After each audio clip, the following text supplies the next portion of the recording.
Hello, let's look at the chapter 5, and as you can see we have maximization problem here and with the two constraints. And as you can see, the first constraint is an equal constraint, so we have to use the simplex method, particularly M method, right, to solve it.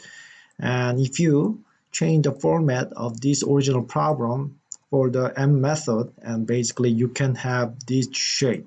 So I add the artificial variable here, and then also the x4 as a select variable, so that I can have both equal constraint to solve the maximization problem. And also, since this is a maximization problem, you have to subtract R1, right, multiplied by 100, which is a value of the M.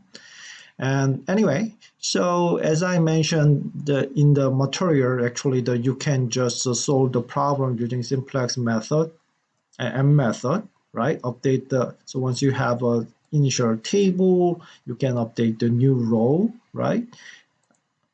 Here, and then also find the entering variable and leaving variable so that you can update the solution over the multiple iterations. And then at the end, we have this final table. Okay, and as you know, once you have the final table of the simplex or the M method, and basically you can use it to get the solution of the dual problem. And let's calculate the solution for the dual problem using two different methods. First method, if you remember the first method, we can actually utilize this table to get the answer. So let's check the first starting prime or basic variables. How was it? So in order to do that, you have to go back to the original problem, particularly this equation here. And as you can see, this first law and the first constraint is associate R1, right? So it will be R1 row.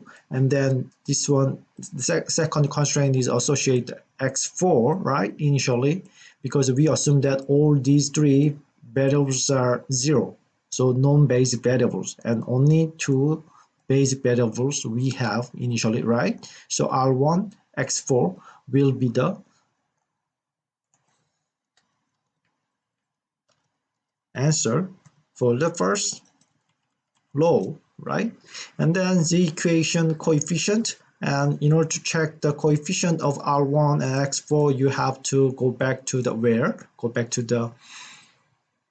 this final table, right? Solution table. And as you can see here we have 105 and the 0. So this coefficient is will be 105 for the R1 and then 0 for the X4, right? And then also you can check the original object coefficient for the R1 and X4. In order to do that, you have to go back to this original equation here, the objective function. As you can see, this is a minus 100, and then X4 is a 0. That's why we didn't write down the X4. So minus 100 and 0. And your variable, as you know, first constraint is always what? Always y1, and then this will be corresponding to y2. So y1 and y2. And optimal dual value will be summation between these two numbers. So 105 minus 100 will give you 5, and then 0 plus 0 will give you 0. Got it? And let's use the second method. And in order to get the optimum values, and we know that, right? Y is a 5 and then y2 is 0. But anyway, so eventually we will get this number, right?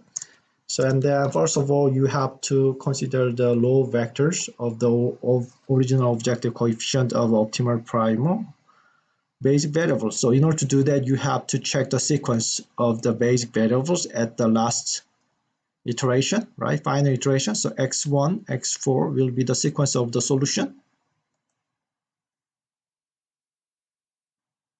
right? And if you go back to the original problem, so x1, coefficient of x1 is 5 and then x4 is 0. So 5, 0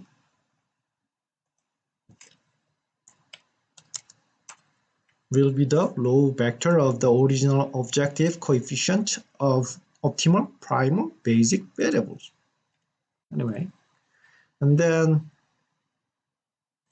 here, let me just use the equation form because I need to type the matrix, especially 2 by 2 matrix here, because we have so optimal primal inverse is what? Is this part, right? Artificial variable and select variables. So 1, 0, minus 1, 1.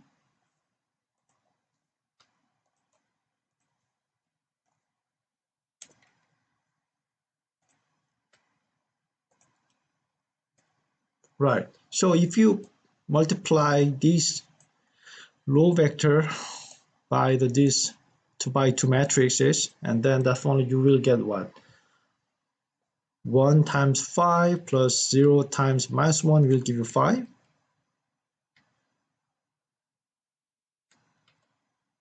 Right?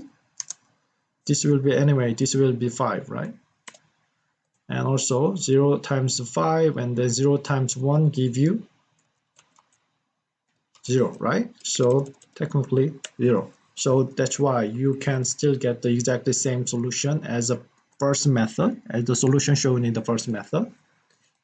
And y1, so if you put the y1 as a, if you put 5 as a y1 and then 0 as a y2, and then definitely you will get the exactly same solution, which is 150. Why? If you look at it, this is a, so this is a coefficient of the y1 and the coefficient of y2, right? Technically, if you have dual problem and your y1 times 30, your the maximization problem will be minimization, right, of the w, and then y1 times 30 times y1 plus 40 times y2 will be your y2 will be your the objective function of your dual problem, right?